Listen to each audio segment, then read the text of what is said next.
Welcome to happy vacation. Actually আপনারা যারা যারা জাপান ভিসার জন্য অ্যাপ্লাই করছেন বা করতে চান তাদেরকে ফোন কল নিয়ে একটি ইম্পর্টেন্ট আপডেট আমরা শেয়ার করব আজকে।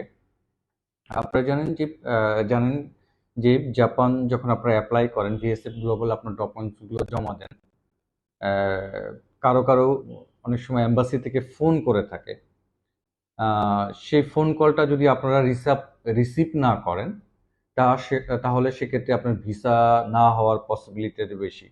অবশ্যই আপনাদেরকে অ্যালার্ট থাকতে হবে ভিসা অ্যাপ্লিকেশন করার পরের দিন ফার্স্ট আওয়ার, অর্থাৎ 9টা থেকে 10টা 11টার মধ্যে সাধারণত এই ফোন কলটি আসে। অনেক সময় একটু পরেও আসতে পারে বা তারপরের দিন। এরপরে আর কোনো ফোন কল করবেন না।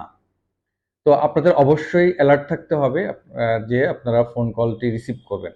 ফোন করার পর আপনার কোথায় যাবেন, বিশেষ করে আপনারা যে ট্রাভেল আইটিনারি আপনারা দিয়েছেন সেটা আপনাদের সাথে রাখবেন, কারণ ট্রাভেল আইটিনারি অনুযায়ী আপনাকে কোশ্চেন করা হবে এবং সেই কোশ্চেনের অ্যান্সার যদি আপনি সঠিকভাবে দিয়ে থাকেন তাহলে আপনাদের এই ভিসা হয়ে যাওয়ার পসিবিলিটি বেশি। এখন আসি যে আসলে ফোন কল করলেই কি ভিসা হয় কিনা। না, আসলে এটা এরকম না। অনেক সময় ফোন করলেও যদি আপনার কথার সাথে আপনার কাজের অসামঞ্জস্যতা দেখতে পায় তাহলে ভিসাটি নাও হতে পারে। আবার দেখা যাচ্ছে যে আপনি জমা দিয়েছেন কিন্তু আপনাকে কোনো ফোন করেনি, তারপরে আপনার ভিসা হতে পারে। তবে ম্যাক্সিমাম ক্ষেত্রে যে বিষয়টা হয়ে থাকে যে যদি আপনাকে ফোন কল না করে থাকে তাহলে আপনার ভিসা রিজেকশনের হারই বেশি পাওয়া যায়। যাদেরকে ফোন করা হবে তাদের পাওয়ার পসিবিলিটি অনেকটা বেশি কাজ করে। আর যাদের ফোন না করে তাদের প্রিভিয়াস ট্রাভেল হিস্ট্রি সবকিছু ভালো আছে, সেক্ষেত্রে তাদের ভিসা হওয়ার পসিবিলিটি অনেক বেড়ে যায়।